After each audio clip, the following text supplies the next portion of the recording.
Hello viewers, வாங்க இன்றைக்கி நம்ம ஒரு சத்தான பானம் எப்படி பண்ணணும் அப்படிங்கிற பற்றி பார்க்க போகிறோம். ஏற்கனவே நம்ம நம்மளுடைய சேனலில் 2-3 வீடியோ போட்டிருக்கேன்.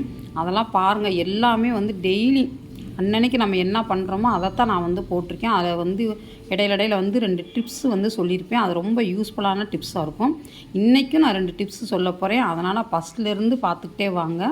அது இடையில தான் அந்த டிப்ஸ் வரும். ரொம்ப யூஸ்ஃபுல்லான டிப்ஸாக இருக்குங்க, பாருங்கள். இப்போ நான் இன்றைக்கி சத்தான மாவு எப்படி பண்ணுறது, சத்து பானம் அப்படின்னு சொல்கிறோம்ல, அது எப்படி பண்ணுறது அப்படிங்கிற பார்க்க போகிறேன். கேப்பை எடுத்திருக்கேன். இந்த கேப்பை எப்படி வாங்கலாம் கடையில் அப்படின்னா, இங்கே பாருங்கள், நல்லா பொடிசாக இருக்குது பார்த்தீங்களா. இந்த மாதிரி கேப்பையாக பார்த்தே வாங்கணும். இது நாட்டு கேப்பை அப்படின்னு சொல்லுவாங்க. இன்னொன்று கம்பெனி கேப்பை அப்படின்னு நான் என்னன்னா, அதாவது கலப்படம் கொஞ்சம் கலப்படம் பண்ணி அந்த கேப்பை இது பண்ணியிருப்பாங்க, விவசாயம் பண்ணியிருப்பாங்க.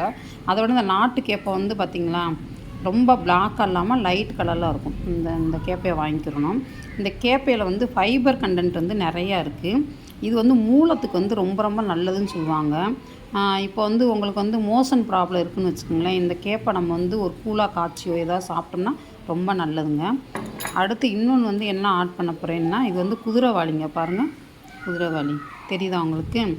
இந்த குதிரைவாளி என்ன அதுன்னா, எங்கள் பாட்டிலாம் சொல்லுவாங்க, குதிரைவாளியை சாப்பிட்டோம்னா குதிரை பலம் வரும் அப்படிம்பாங்க. அந்த காலத்தில் சொல்லியிருக்காங்க. இது குதிரைவாளி நான் எடுத்து வச்சுக்கோங்க இன்க்ரீடியன்ஸாக. இதை பாருங்கள். இது என்ன அப்படின்னு சொன்னால், குதிரைவாளி மாதிரியே இருக்கா உங்களுக்கு பார்க்குறதுக்கு? குதிரைவாளி மாதிரியே இருக்கா? ஆனால் இது குதிரைவாளி மாதிரி இருக்கும். இதே மாதிரி நம்ம பொருள், இன்னொரு பொருள் இருக்குது, கசகசா இருக்கும். கசகசா மாதிரி இருக்கா? ஆனால் இது குதிரைவாளி கிடையாதுங்க. இது சாமை. இந்த சாமை ஆமை மாதிரி இருக்கும். ஆமை ஓடெல்லாம் எப்படி உங்களுக்கு ஹார்டாக இருக்கும், அது மாதிரி நம்ம உடம்பு நல்லா ஹார்டாக, நல்ல எலும்பெல்லாம் பலம் கொண்டு நல்லா இருக்கும் அப்படின்னு சொல்லுவாங்க. இது அடுத்த இன்க்ரீடியன்ஸ் என்ன எடுத்துச்சுன்னா, கம்புங்க. கம்பு எல்லாருக்குமே தெரியும். இந்த கம்பு நம்ம பார்த்துருக்கோம், எல்லா கம்பும். இதுவுமே நாட்டு கம்பாக பார்த்து நான் வாங்கிட்டேன். நாட்டு கம்பு எப்படி வாங்கினா, இப்போ நம்ம அந்த வில்லேஜ் பக்கம்லாம் போனோம்னா சொல்லி வச்சுட்டோம் அப்படின்னா, அவங்க நம்மளுக்கு ஒரு அரை மூடை அந்த மாதிரி கொடுப்பாங்க. அதை வாங்கிக்கலாம். இல்லைன்னா ஒரு 5 கிலோ அந்த மாதிரி நம்ம சொல்லிட்டோம்னா, அவங்க விவசாயம் பண்ணதுன்னா அப்படி தாங்க கேட்டு வாங்கியிருக்கேன். இந்த பார்த்திங்கன்னா, அந்த பொடிசாக இருக்கும், இதெல்லாம் பயங்கர டேஸ்ட்டாக இருக்கும்.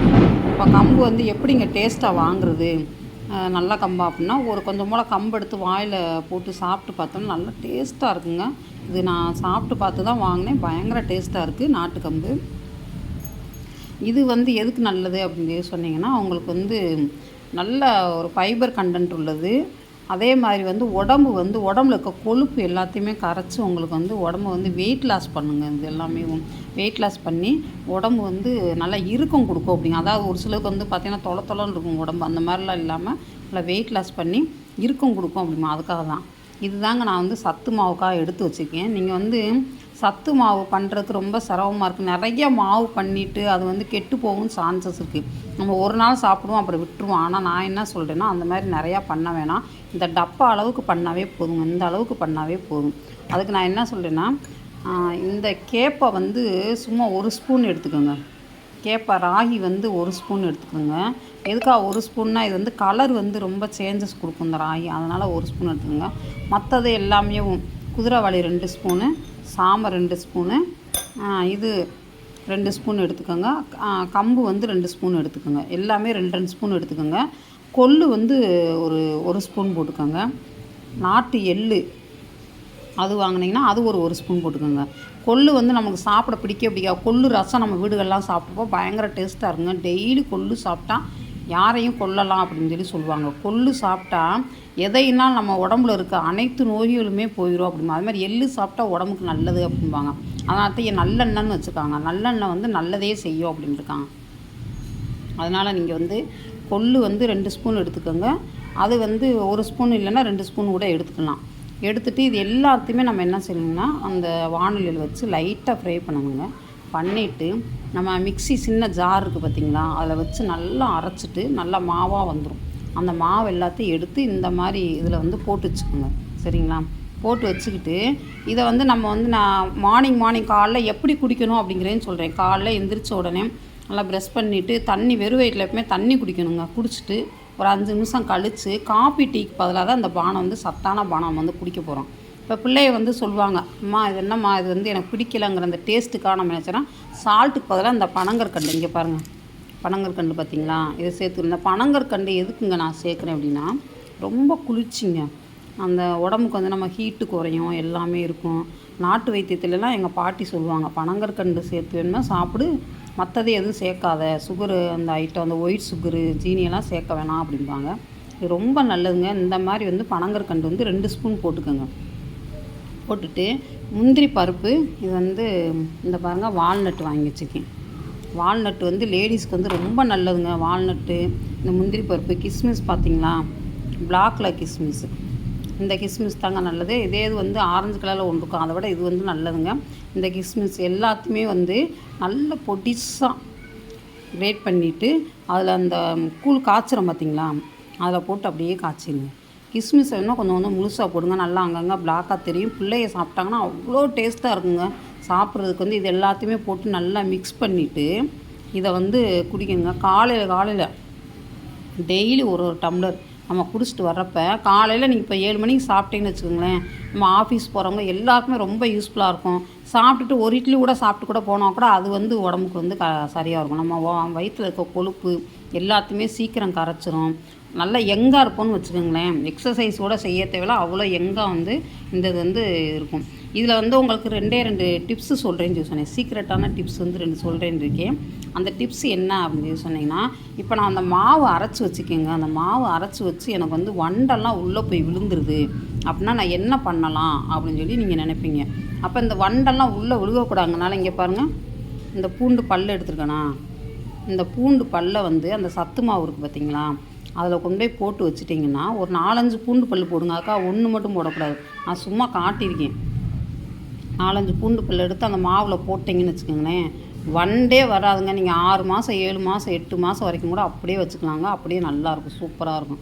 அதுக்காக பெரிய பூண்டு பல் போடக்கூடாது. பெருசாக இருக்கும் பார்த்திங்களா, அந்த பெரிய பூண்டு பல்லாட்ட அந்த பூண்டு பல் போட்டிங்கன்னா ரொம்ப ஸ்மெல் அடிக்கும். அந்த கூழுமே வந்து பூண்டு வாசம் அடிக்கும். அது போடக்கூடாதுங்க, அது குடிக்க முடியாது. சின்ன பிள்ளைகளுமே குடிக்காதுங்க. இன்னும் அப்படி இருக்குங்க, அதை போடக்கூடாது. இந்த 2 பூண்டு பல் மட்டும் போடுங்க. இப்போ பாருங்கள், நானுமே பாருங்களேன் இதிலெல்லாம் போட்டு வச்சுக்கணும். நான் எல்லாத்துலேயுமே எங்கள் வீட்டில் இருக்க எல்லாத்துலேயுமே ஒரு 4-5 பூண்டு பல்லை போட்டு வச்சுருவேங்க.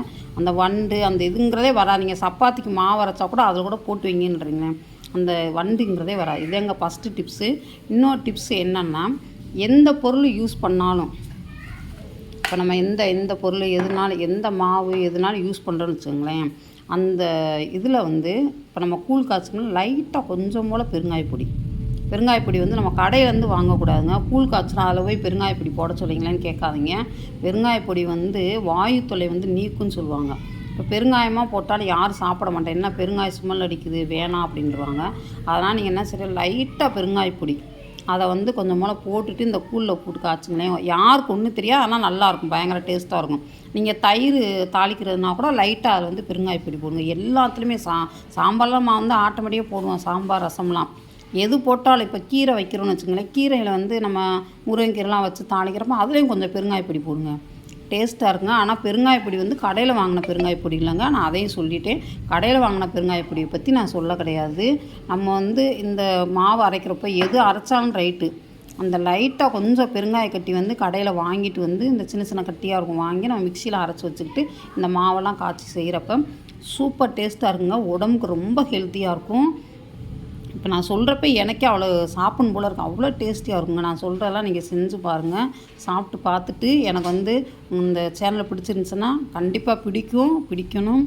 லைக் பண்ணுங்கள், ஷேர் பண்ணுங்கள், சப்ஸ்கிரைப் பண்ணுங்கள். Okay, bye bye, see you, thank you for watching, bye.